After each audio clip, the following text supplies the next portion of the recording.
Hello, everyone. I am 1 minute late from my Thursday, 12 noon Eastern Microburst for this week in the series of People Are Human Too. Last week, I talked about what did I talk about last week? Oh, why ask why? And I said that this week I had a particular subtitle that I'm now actually changing. So, my subtitle this week is People Are Human Too. And the subtitle is They Will Be Stupid. Sorry. I was told not to use that word. I often will say that something or someone is stupid, which is not very nice. And I understand that. I couldn't come up with a better word, but I realized this morning when I asked Siri or Alexa, I asked somebody to give me another word for stupid. And one of the words out of the list that they gave me was irresponsible. So I'm going to use that word instead, although my subtitle stays the same. They will be stupid. So I have been traveling. I have not technically been home um, longer than 2 days in the last 2 months because I've been traveling. During the course of that traveling, I've had to come in contact with a lot of people.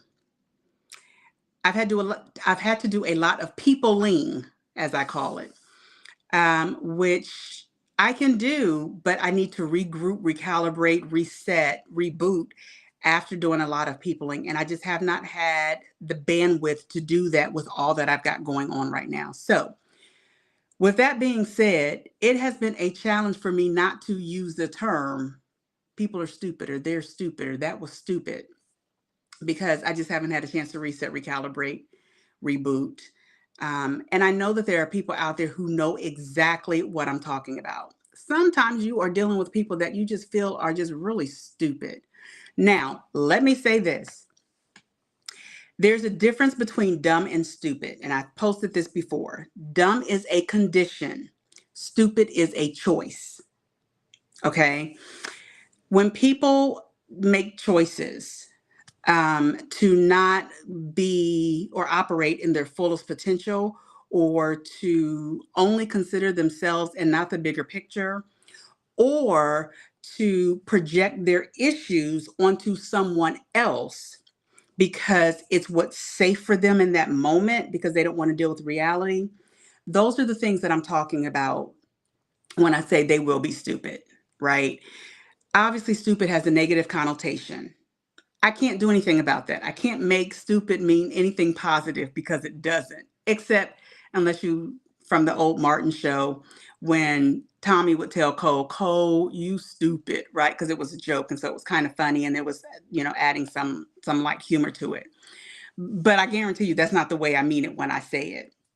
So the question is, how do we deal with people when they are, in our minds, being stupid? I'm glad you asked that question because I've had to figure that out for myself. And I will tell you that one of the things that we need to do is understand that they are human and that as human beings, we don't do anything that we don't see a benefit in for us. So, whatever someone else is doing, whatever someone else is saying, it benefits them in some way. And for most people, it is a safety or security mechanism to operate the way that they're operating. So you have to understand that. In your own humanity, tap into their humanity and understand that. And give people what they need, not what you feel they deserve. There are people over the course of these past couple of months that I've had to deal with that have deserved to not only be cursed clean out, but they've deserved a swift kick in the behind. And I'm being nice about the way I say that. But what they needed was someone to understand their humanity and that they're projecting their issues onto me or someone else as a result of their need to survive in that moment. So, understanding that is the number one key to operating with people who are human that are sometimes stupid. The second thing, ask yourself what you're feeling in that moment, what got triggered or activated for you that, as I talked about in the first week, you're assigning a meaning to that causes you to feel the way you feel about the people or person at that time.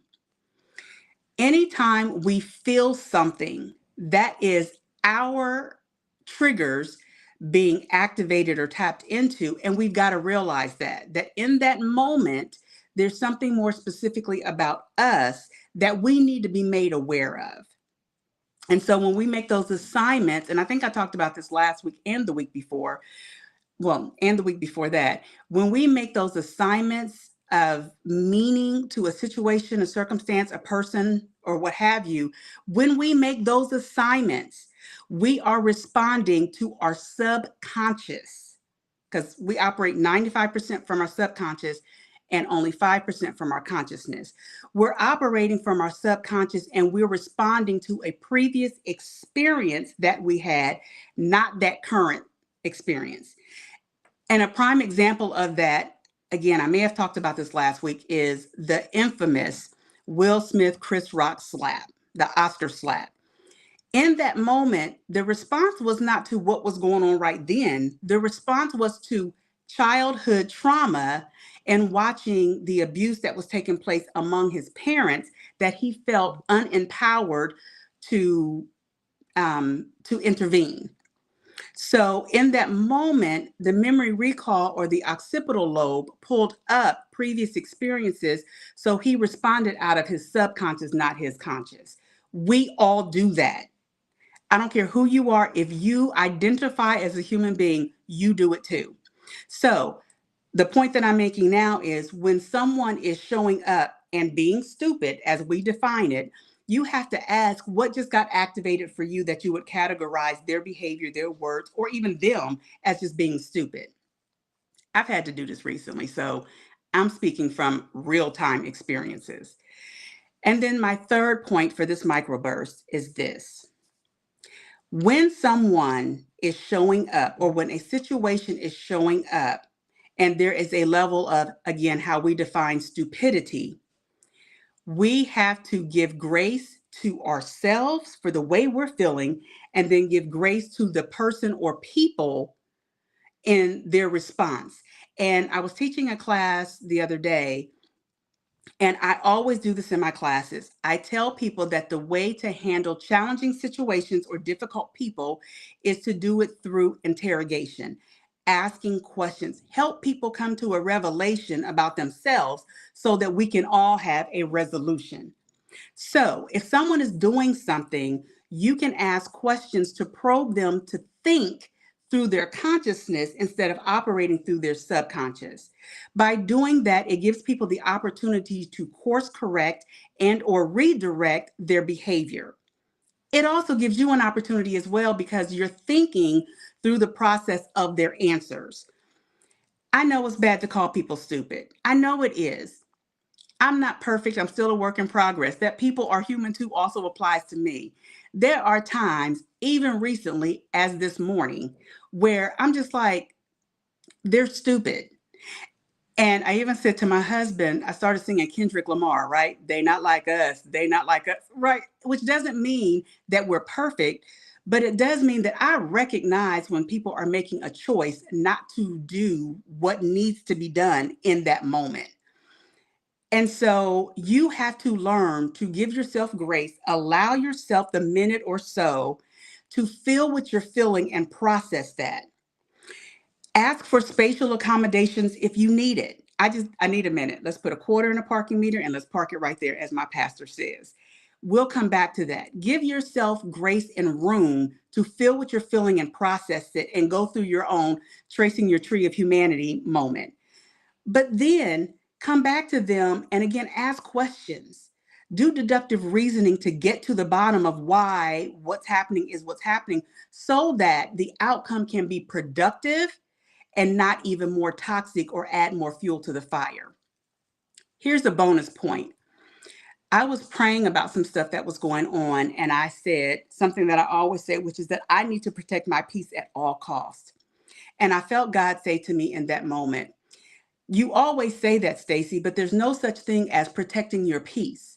because the Bible speaks about peace that surpasses all understanding.